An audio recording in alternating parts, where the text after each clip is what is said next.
Assalamualaikum students, I am Maths teacher of Rainbow Grammar School, Class 4, Unit number 3, Factor and Multiples. First we define students about topic divisibility test. हमारा आज का topic है divisibility test. First we define divisible. A number is said to be divisible by another number if the first number can be divided by the second number without leaving a remainder. वो आपको बता रहे हैं एक number divisible तब होता है जब फर्स्ट नंबर सेकंड नंबर पे कम्प्लीटली तौर पर डिवाइड हो जाए, तकसीम हो जाए, जिसका रिमाइंडर एंड पे हमारे पास क्या निकले, जीरो निकले, जीरो के अलावा कोई भी रिमाइंडर ना निकले तो वो क्या कहलाता है, उस नंबर का डिविजिबल कहलाता है. जैसे कि आपके सामने आपको नजर आ रही है एग्जाम्पल 24 डिवाइडेड बाई 12. यहाँ पे इसको सॉल्व किया है 12 टू द 24, यानी 24 जो है वो 12 का डिविजिबल है क्योंकि इसका रिमाइंडर हमारे पास कुछ भी नहीं निकला जीरो के अलावा. तो ऐसे नंबर्स जो फर्स्ट नंबर सेकंड नंबर पे कम्प्लीटली तौर पर विदाउट लीविंग आ रिमाइंडर डिवाइड हो जाए तो क्या कहलाता है, उस नंबर का डिविजिबल कहलाता है. Now we discuss about rule of divisibility. Rules of divisibility by 2, 3 and 5. तो आपका फर्स्ट रूल है rule of 2. The digits in the unit place must be divisible by 2. All the numbers are divisible by 2. जिस students आपको कह रहे हैं अगर आप किसी भी वैल्यू का लास्ट डिजिट देखें यानी यूनिट प्लेस देखें तो वो क्या होना चाहिए, जो लास्ट डिजिट होना चाहिए वो 2 पे क्या होना चाहिए, डिवाइड होना चाहिए. जैसे लास्ट में क्या हो सकता है, 2 हो सकता है, 4 हो सकता है, 6, 8 या 0.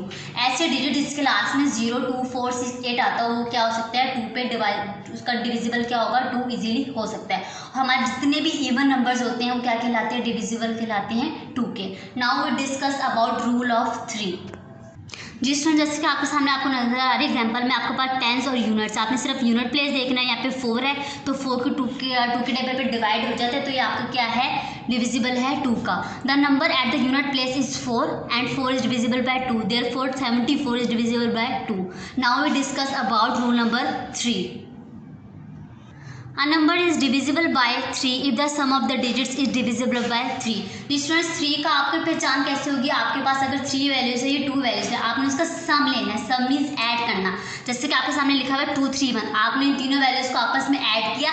ऐड करने के बाद जो आंसर आपका आएगा वो किस पे डिवाइड होना चाहिए, 3 पे डिवाइड होना चाहिए. अगर वो आंसर 3 पे डिवाइड हो जाता है तो यानी गिवन वैल्यू आपकी डिविजिबल है 3 का.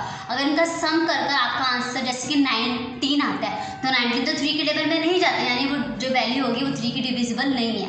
तो 3 की पहचान करने के लिए आपने क्या करना है, आपने सारी वैल्यूज को ऐड करना है. ऐड करके जो आंसर आना चाहिए आपके पास वो 3 पे डिवाइड होना चाहिए. 2 के बारे में आपने पढ़ा, आपने लास्ट वाला डिजिट देखना है. अगर वो 0, 2, 4, 6, 8 हुआ तो यानी वो डिजिट से तो 2 पे डिवाइड हो रहा है तो वो डिविजिबल है 2 का.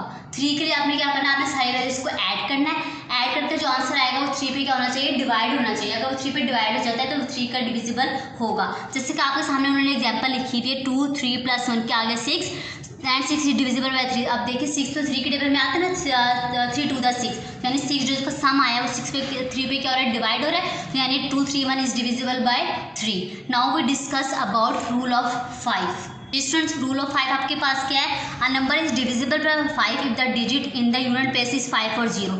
जैसे कि आपको बताया था कि रूल नंबर 2 में आपने क्या करना है, लास्ट डिजिट देखना है. रूल नंबर 3 में आपने सबको ऐड करके देखना है. रूल नंबर 5 में आपको कह रहा है आपने लास्ट डिजिट देखना है यानी यूनिट प्लेस देखना है, या तो उसमें 2 डिजिट्स होने चाहिए, तो 0 हुआ या 5 हुआ.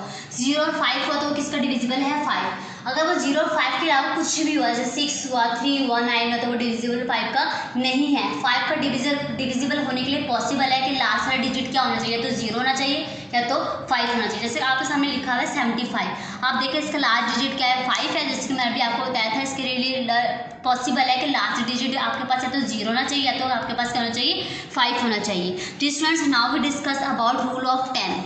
रूल ऑफ 10 हमारे पास है, a number is divisible by 10 if the number in the unit place is 0. Unit number आपको रूल नंबर 10 में आपको कह रहा है कि आपका जो लास्ट डिजिट होगा वो तो क्या होगा, 0 होना चाहिए. क्या होना चाहिए स्टूडेंट्स, 0 होना चाहिए. जैसे कि आपके सामने लिखा हुआ है 2, 3, 0. लास्ट डिजिट आपने देखना वो 0 हुआ तो किसका डिविजिबल होगा, 10 का. दोबारा मैं आपको चारों रूल एक्सप्लेन करिए. रूल नंबर 2 आपका ये है कि आपने लास्ट डिजिट देखना है तो वो लास्ट डिजिट पे ऐसा डिजिट आना चाहिए जिस पे डिवाइड होना चाहिए, 2 पे डिवाइड होना चाहिए. 3 के लिए आपने सबको ऐड करके देखना है. ऐड करने के बाद जो आंसर आएगा वो 3 पे डिवाइड होना चाहिए. 5 के लिए आपने लास्ट डिजिट देखना हो तो 0 होना चाहिए या तो 5 होना चाहिए. इसी तरह 10 के लिए आपने क्या करना है, लास्ट वाला डिजिट देखना चाहिए, वो सिर्फ एक डिजिट होना चाहिए, वो क्या है, 0. जिस आपको हम कुछ इंपॉर्टेंट पॉइंट आपको शो करवा रही हूँ. 0 is also even number, so if the numbers in the unit place is 0 it is also divisible by 2.